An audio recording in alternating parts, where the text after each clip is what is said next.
Welcome back, everyone, to another episode. I'm so happy you are here, and I'm very delighted to have another special guest with me today. It's Salvatore Manzi, and I just want to give you a quick warm welcome. I'm so happy you're here before I read your bio. Thank you. Oh, well, thank you. It's great to be here. Yeah, I'm really actually excited to learn a lot from you. So, Salvatore is a leadership communications coach with over 20 years of experience helping executives, entrepreneurs, and leaders amplify their influence and impact. And he has coached leaders presenting at the United Nations, guided investors in raising over 100 million towards their goals, and also help biopharma scientists present their work globally and with an emphasis on frameworks, principles, and techniques. Salvatore empowers leaders, especially introvert leaders, to connect authentically and navigate high stakes conversations with confidence. And he's very passionate about fostering collaborative team environments through effective communication. So it's all about using the voice, talking, and connecting with other humans. Yeah, so happy you're here. Thank you. It's a pleasure to be here and love talking about communication, my favorite thing. And introverts. I am an introvert myself and found myself naturally gravitated towards helping other analytical, scientific, data-driven leaders that are often introverts into turning their messages into compelling narratives that people can get behind and support. Yeah, no, I love that. So, my first question to you is like, what led you into this type of work? Into communication coaching. My father was a speaker that spoke at the conferences, and every time he came home, he would be so lit up and so excited about it. I was like, I want to do that. And when I went out and I started speaking on stages after college, a lot of people came up to me and were like, how do you do that? How do you get it? And I found myself a lot of joy in helping other people overcome their fear or understand how to get up there and make sense or use their body to communicate and began coaching and teaching. And 20 years later now, my work sits kind of at the intersection between leadership, communication, and collaboration in the Mm-hmm. sense that I help leaders and their teams elevate communication using strategies so that they can be more collaborative, create more inclusive, high-performing teams as they move forward. And Mm-hmm. it's been a wild journey, I won't lie. I've worked with Yeah. three different international firms and opened my own firm 2 years ago. And it really is a passion of mine to help other people empower their voices to get out there and share their message. Yeah. I love this so much because just when you were talking, it was just like this is your natural gift, right? That God, source, universe gave us. Like we all have something very unique that's special about us. And it's not necessarily something we have to study or go to school for. It's just like it's there. And I always tell people like use the thing that comes easy to you because I think we have been trained like, oh, you have to figure this out and you have to do XYZ to make money, right? Or pick a career that's supposed to be very successful. But is Right. that really aligned with this? It's an effortlessness that comes, right? You put effort into it, but it's not unnecessarily hard. And Yeah. so I do know you also went to college, right? So was that in the same realm or was it a It's different topic? no, it came together in college, and I love that whole follow your bliss kind of thing. Because Mm-hmm. I was on the trajectory, business. I was all business. I'm going to get business communications as my degree, which is essentially Yeah. public relations communications. Yeah. Was like, I'm going to go out there and make a name for myself and work in the corporate world. And I Mm. found that really where my joy came was in mentoring and coaching other people to overcome their challenges and get up there. But when I was in college, I began speaking at little gatherings, conferences on Mm-hmm. campus, or workshops that I put together. And I just found like it was really where I felt so alive. And I mean, I'll be honest, the very first conference that I spoke at was a disaster. Like I got up there and my voice started going up and I lost my voice. I lost the ability to speak. And I look back in amusement. And the funny thing is that I didn't walk off the stage. in shame, I walk off the stage in curiosity. Like, how did my body betray me like that? Like, what happened to do that? And so it drove me into studying like the research around the physiology and understanding n neuroscience and how the body reacts. And that led to creating the frameworks which you mentioned. As an introvert, I thrive when I have a framework to use in a particular context. Like if we're Mhm. doing Q&A, I have a framework for that. And so I created frameworks that help use the what we know about neuroscience to make my answers sticky and still connect with my audience. And then I studied a whole bunch of delivery techniques from acting to stand up to improv to understand how do people use their body to communicate. Mhm. So Mhm. um, I kind of lost the thread on your question, but I think it was like, how did the path happen? And it just Yeah. I followed my bliss. I was like, oh, that was awful. I want to get better. And then somebody else was like, how'd you do that? And then I started helping them. And then I just kept finding the answers and going. Mhm. Yeah, what I love about this is that, even though it was in your zone of genius, like you still had a challenge, right? And you could have like, oh, I'm not going to do this. This is too hard. But rather you turned it into curiosity. And because that's such an open perspective, right? You open yourself up to receiving answers, to receiving guidance. And then this also helps you understand why, other people like they have so much to say and so much to share with the world, but because of the sneaky fears and these stories we have, we kind of freeze when we get on a stage of if it's just 10 or hundreds or thousands of people, right? Because you experienced it, I think that gave you a lot of empathy and Yeah. actually you needed that experience to more powerfully guide others into it, right? So it was a huge gift. 100%. I can't help somebody else overcome something that I haven't overcome myself. And Um, I'm going to be honest, it was late in life before I realized that those growth opportunities were actually growth and not resistance. You know, there was mhm. a part of me that's like, oh, I failed, give it up, walk Yeah, away. yeah. But at some point, I was like, no, that was a growth opportunity. And if I try it again and I learn something, then it's going to actually move me Mhm. in a direction rather than just throwing my hands up. Yeah, and yeah, I'm really glad because that's such a powerful story because people always think like it's supposed to be super easy, and I love easy, don't get me wrong, right? Because when we're in flow and bliss, it is easy, but easy usually comes when we can really take on the big challenges, when we're really being, yeah, challenged to look really deep, and it's often these very uncomfortable emotions and fears and stories we have about ourselves, that keep Yeah. us like playing small. And I know, especially for introverts, I find we're such intelligent, wise people, often the kindest people, right? But we lack like taking action oftentimes and actually going out into the world, right? And then we kind of think, oh, why are other people like really successful, but you feel like they're out of integrity or something. But the thing is, they take action, right? They show up, and of course, for more extroverted people, it's easier. So I often find that introverts, especially, are struggling so much more because it's a too passive lifestyle, right?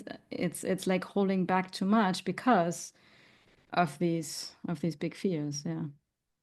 Fear or growth lies on the other side of fear, right? Mm-hmm. And there is something to be said about as an introvert, I watch somebody else do something and they seem to do it with such ease and such grace. And how did they do that? And it's hard for me to remember that that was the work of many years of training for that person to get there. I Mm-hmm. often recommend fake it till you make it as a way to get outside of oneself to try something. I like to say to a lot of people, you don't know how far you can push until you've pushed too far.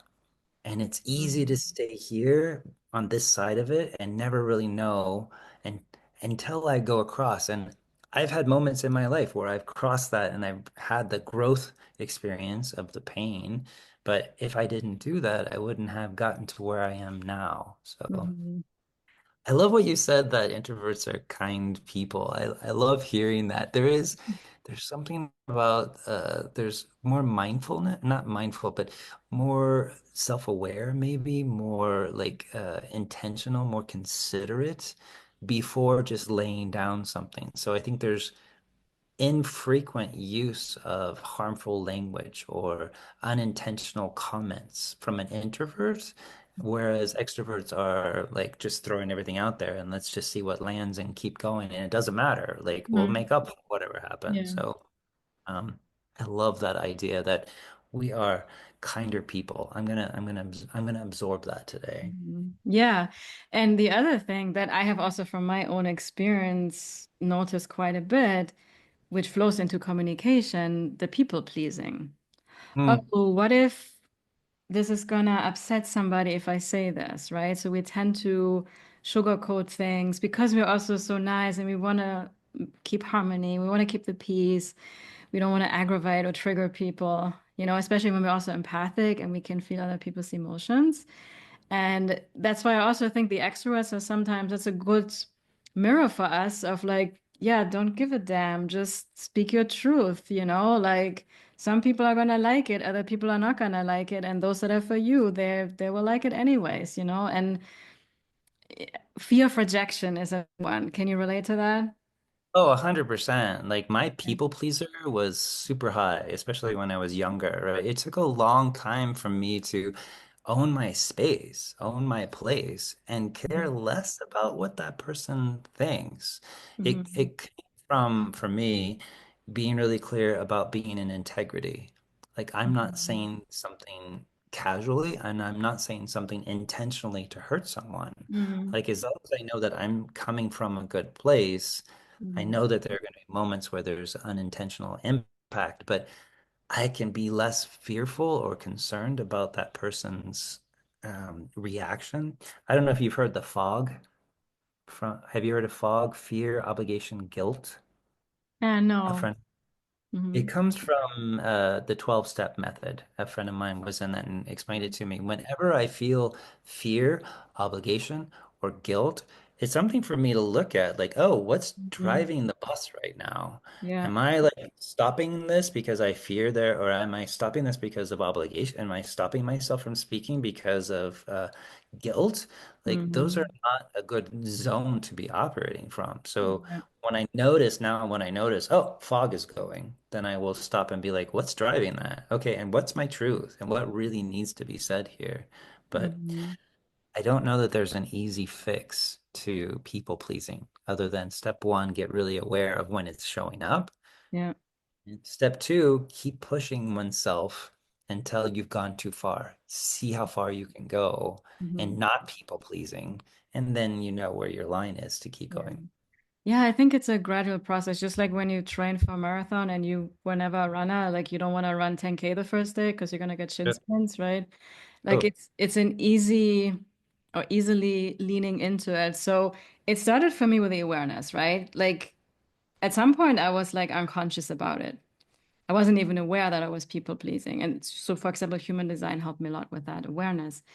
And then I started to, okay, notice when I was posting something on social media or was recording a podcast, there were times where I was like, I'm not going to release this episode because what if somebody's going to interpret this in the wrong way? And then they're going to say this and this, or people that I know may listen to my podcast and da da da da da.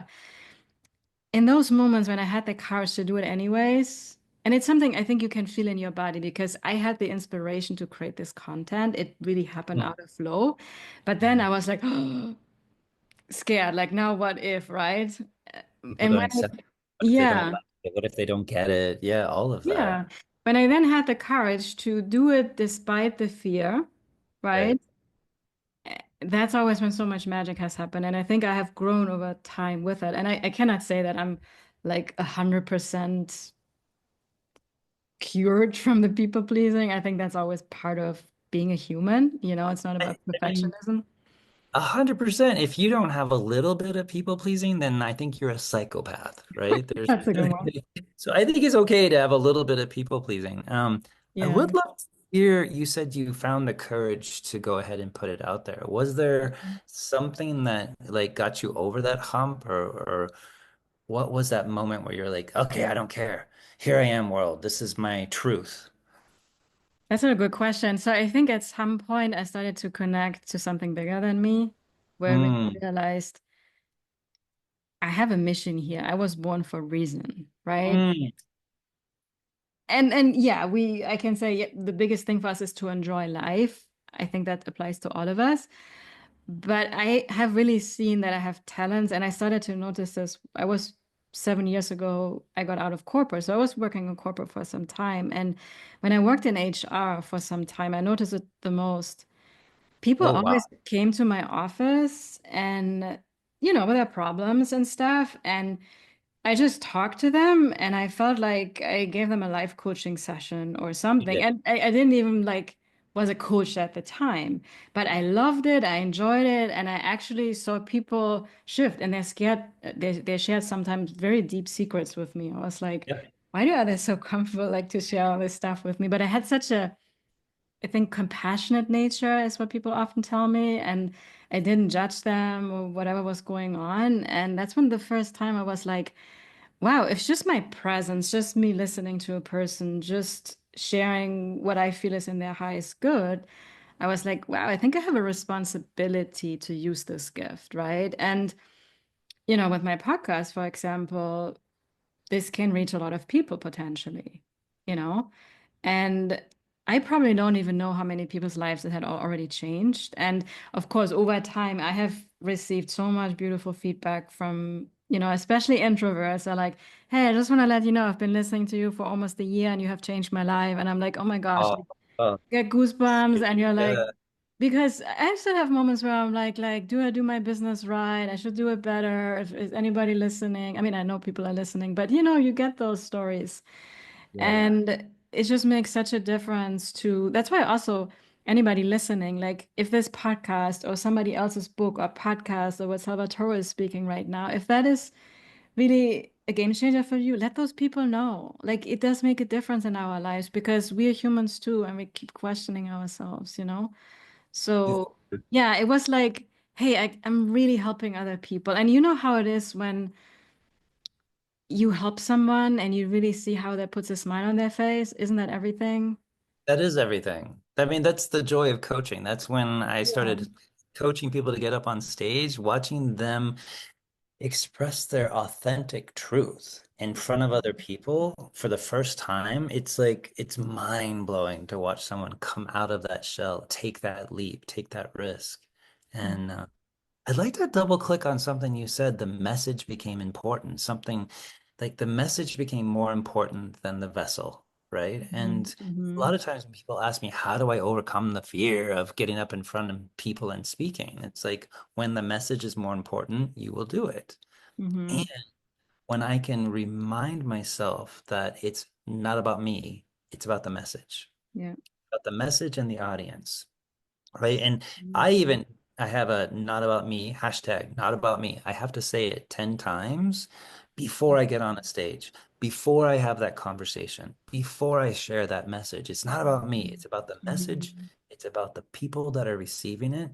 It makes me less self-conscious in the Yeah. fact. And I think that, I mean, I'll just double click here on or break it down. I think that as introverts, we are more prone to the spotlight effect. Are you familiar with the spotlight effect? No, explain it to me. It's an unconscious bias that most humans have that other people are paying more attention to us than we think. Yeah. Because as introverts, we're very observant. We're very observant. We don't just walk into a room and go like, "Oh, okay, I'll go sit there." Like we look around. We get a feeler, especially the empathetic ones of us, we will feel out the space. And so Mhm. we sense unconsciously that other people are doing this too. Truth is, not everybody is. And truth is, people are actually thinking less about us, even when we're up there talking. Yeah. When I'm up there giving a presentation, they're not thinking about me. They're thinking about breakfast. They're thinking about that conversation they had, right? Mhm. So when I can say it's not about me, it's not about me, it's about making sure that the message and the audience come together, that's where my work is. And if I start thinking it's about me, that's when people pleaser and like self like my hypervigilance comes out, right? My hypersensitivity comes out, and I start analyzing people's faces, like, oh, that person made a face. Does it mean something? And it can take me down. So, not about me is one of my tools for getting past that hump of making the message more important and less letting fear guide me. But Yeah. everybody has that moment they have to Yeah, cross. yeah. And I really, that was a profound realization in my journey as an online entrepreneur because at some point I realized that I was stuck or kind of working against myself because I was so freaking self-absorbed. I was like, what if nobody's gonna sign up? What if people are not gonna like it? Like I made it all about me. And when I really, and it's an energetic shift, I think that takes time. It was just, I had a moment, I was like, oh my gosh, like I need to fully let go of this. Like, it doesn't mean anything. And if I am so about me, then probably everybody is about themselves as well. So probably Uh, nobody's even thinking about me, right? When I kind of uh, put these two things together, I was like, what are we doing? Because by being all about me, one, I'm disconnecting myself also from the world. And I mean, my energy contracts, right? If you just feel into that energetically. And so we're not living our purpose, right? We're completely blocking this life force energy that our vessel is to be meant to be an open vessel for, so it can flow to the right kind of people, you know? So it didn't happen overnight, but, and again, I still have glimpses of it show up where like, yeah, let me hide or let me not talk about something. But it has become like you were talking about, fake it till you make it. We can interpret this in different ways, but I see it in a way like it wasn't my natural state yet. I had to stretch out of my comfort zone, so I had to fake it a little bit. But mhm. eventually it became my new identity, who I really was, right? In my empowered version. Right. To add on to that, I would say spot it, got it. It's one of the principles that I live by is spot it, got it. If I witness somebody else doing something that I think is good, Mm, that means I have the capacity to do it myself. yeah. Right? And it just takes the courage for me to fake it till I make it or perform and feel performative and feel inauthentic for that first time, second time, maybe the third time it stops feeling inauthentic. It starts to feel more natural. And then soon it becomes muscle memory and I can integrate that what I saw that person doing into my life.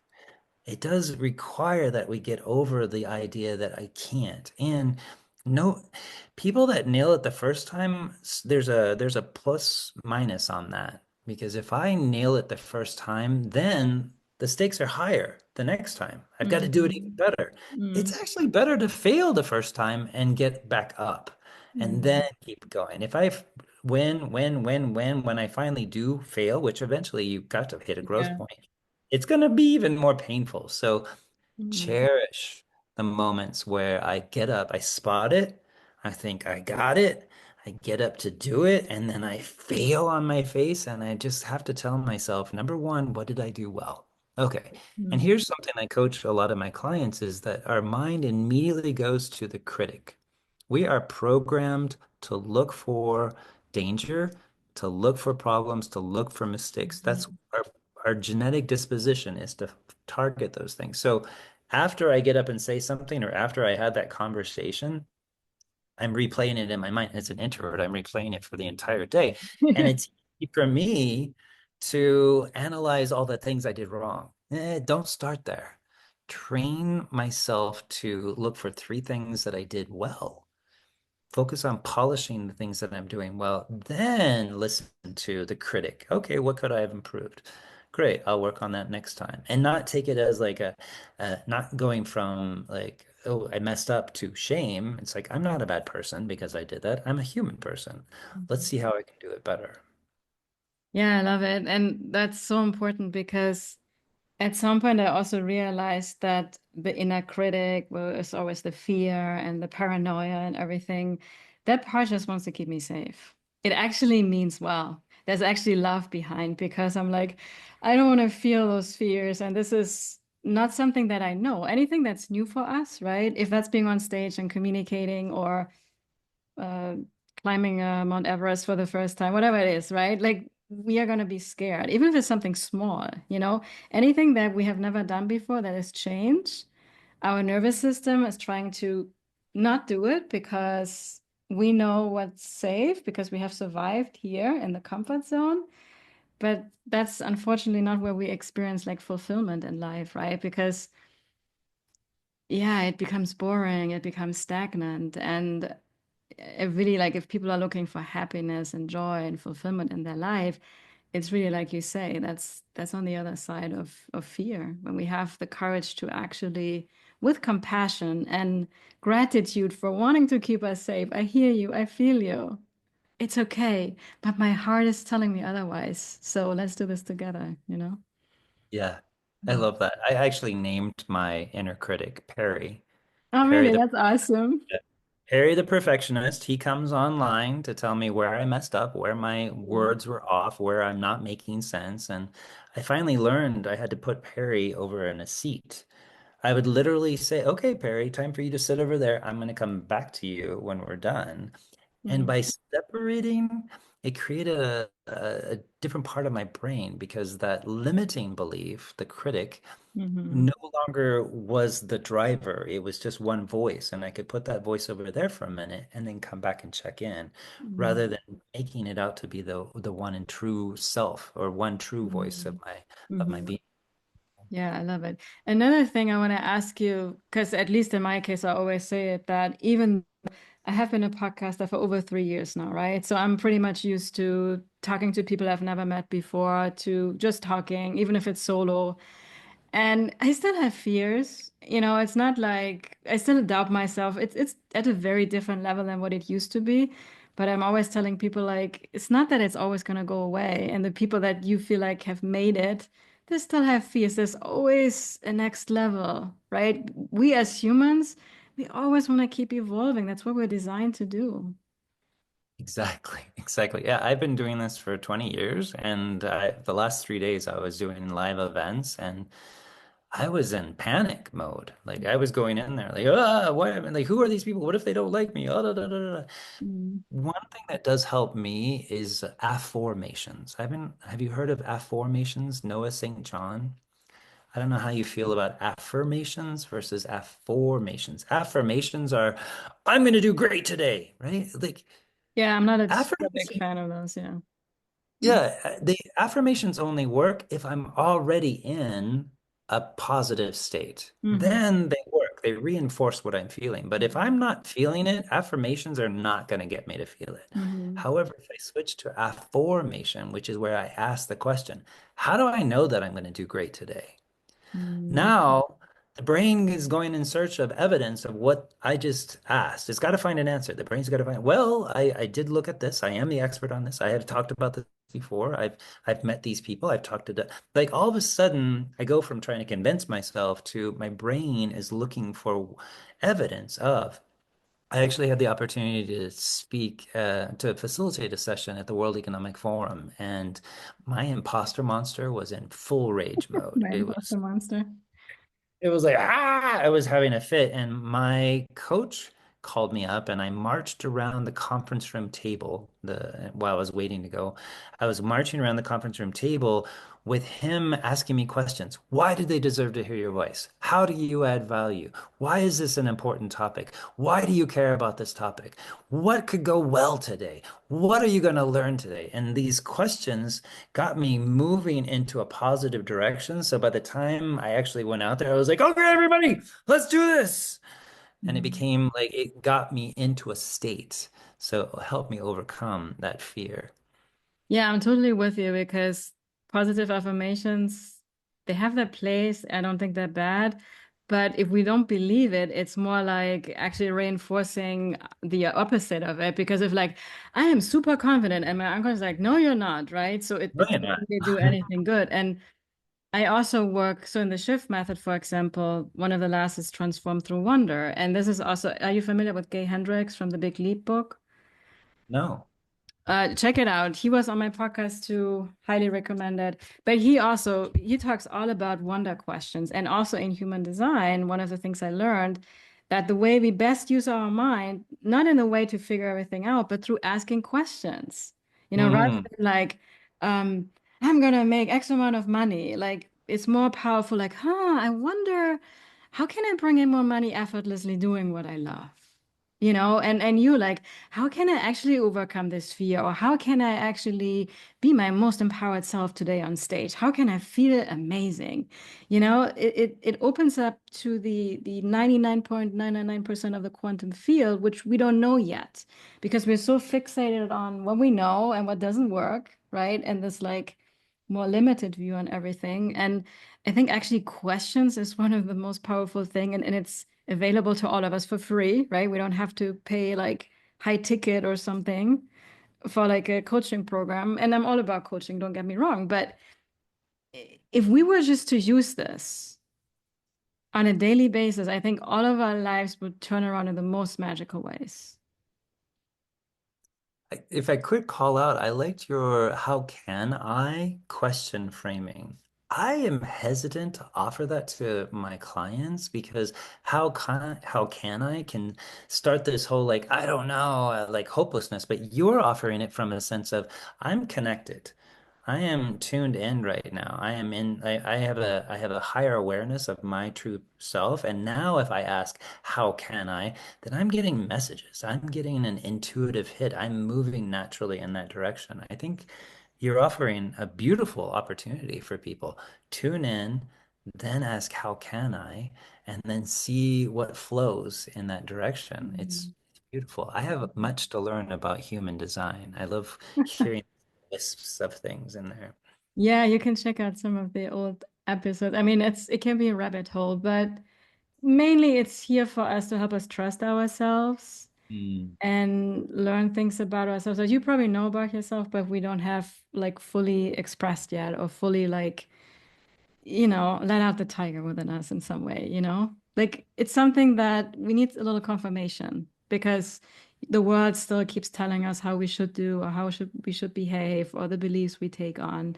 And we are meant to be different, right? And we all are very unique and different. So, You just mentioned something that really brings up one of my favorite things to talk about, and that is the difference between an agency and relational behaviors. hmm We are taught from society how to behave in particular situations, right? If a cop pulls you over, you know how to behave with that cop, right? If you're hmm get in front of it, the challenge is society, our families, well-intended people often will inform and instruct us to behave in a way that is not necessarily our intuitive self, because they want us to show up a certain way for their comfort, not ours.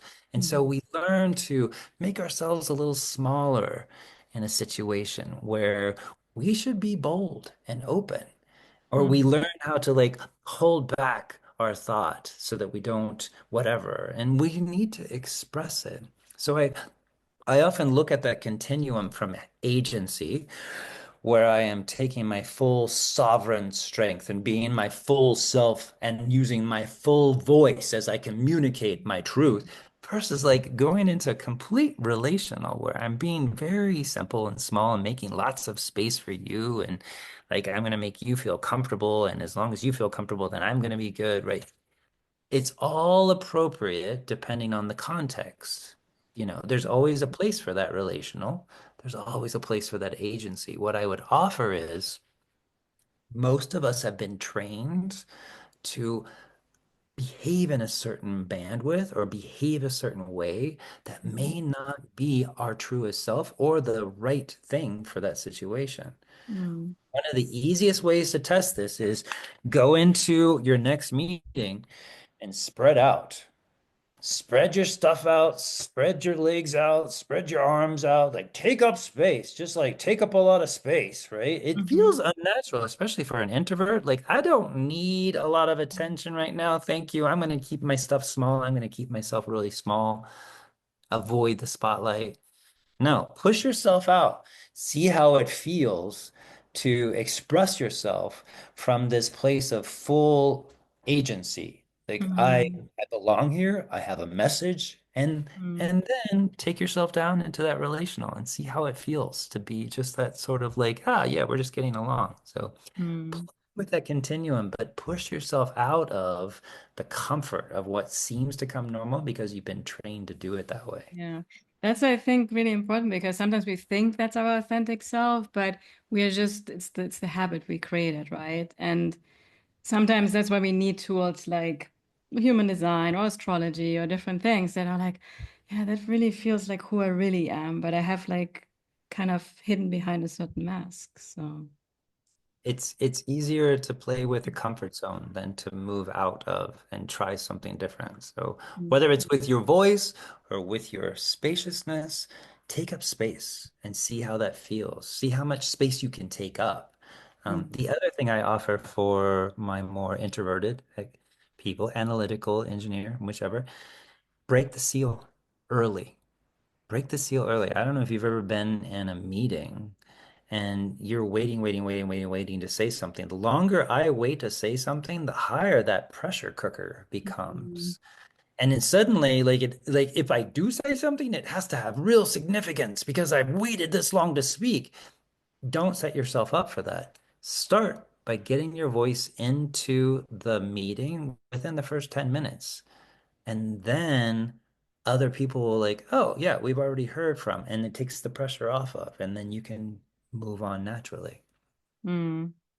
Yeah, it makes sense. And what do you suggest for people to make a contribution where they feel like they're not being heard or maybe not be the right time to say something?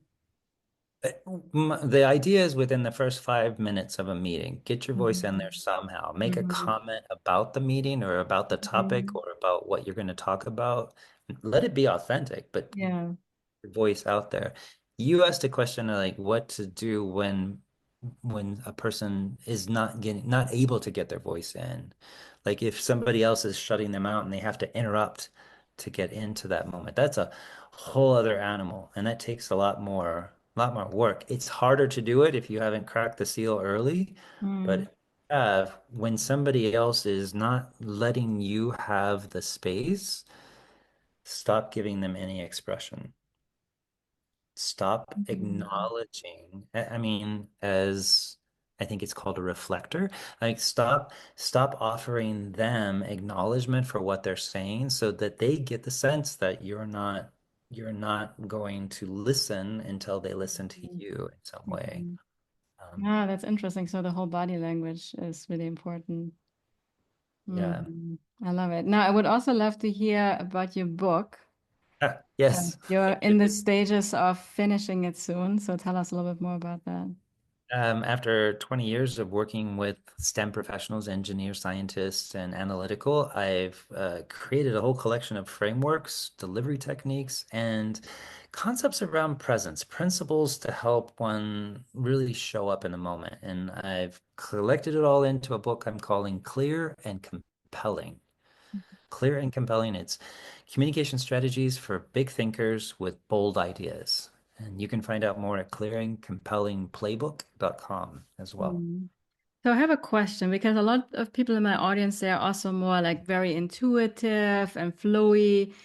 I know many, so in human design, we have something called a one line that's also the more analytical and research based and wants to figure things out and understand things.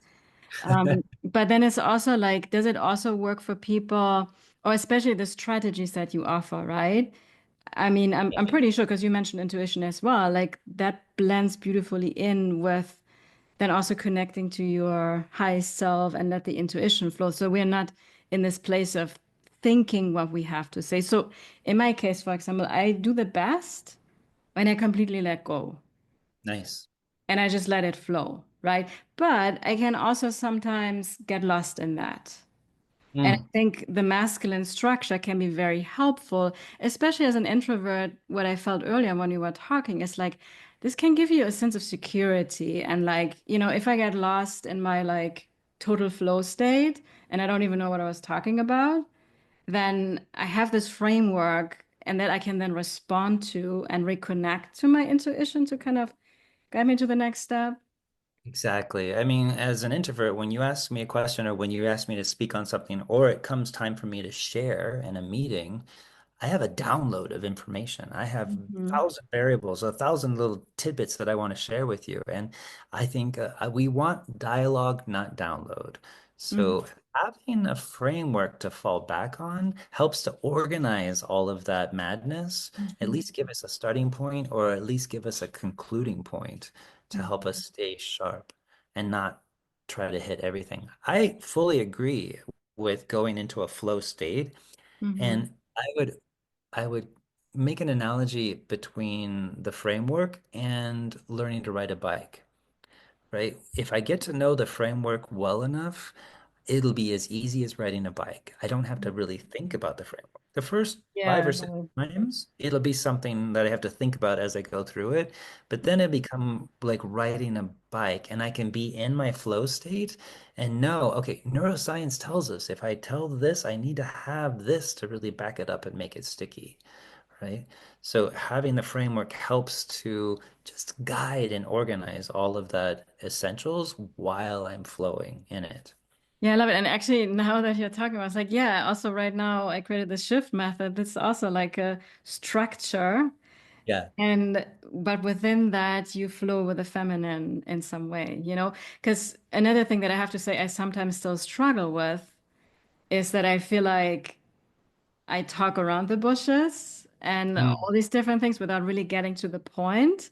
Or I repeat myself over and over and over again rather than like, yeah, I said it and now it's, you know what I mean? So, Oh yeah.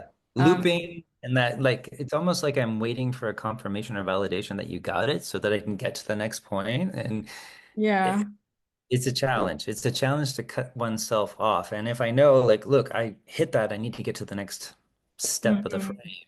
then it helps me like, okay, let's land this plane. Yeah, because it sometimes takes away from this. I mean, it's called clear and compelling, your book, from the specificity of even like when I write an email, I'm still working on this, right? It's much more powerful when I just like focus on one idea and I'm very going deep into it rather than like, yeah, it's this idea and this idea and this idea and everything. So it's a little bit diluted message. I mean, maybe all amazing stuff, because then I feel like, but I have to explain this, and what if somebody is not understand this, and I have to bring this into context. Like, It's all real. And I'm keeping in track of like, okay, I also know this about you. So I want to make sure the message lands in a way that you understand it. I know this about you. So I've got all this yeah. context, all this person. It's hard to like shape it. And we know the longer a person keeps speaking about something, the less confident they appear about that thing. Research Hmm. shows the more I loop or repeat myself, the less confident I appear about what I'm Hmm. talking about. And so learning to cut myself off, I've made my point, I'm going to drop it. I'm going to assume you're going to ask me if you don't know, or I'm going to ask you, okay, how is this landing? What questions do you have? Kind of a thing.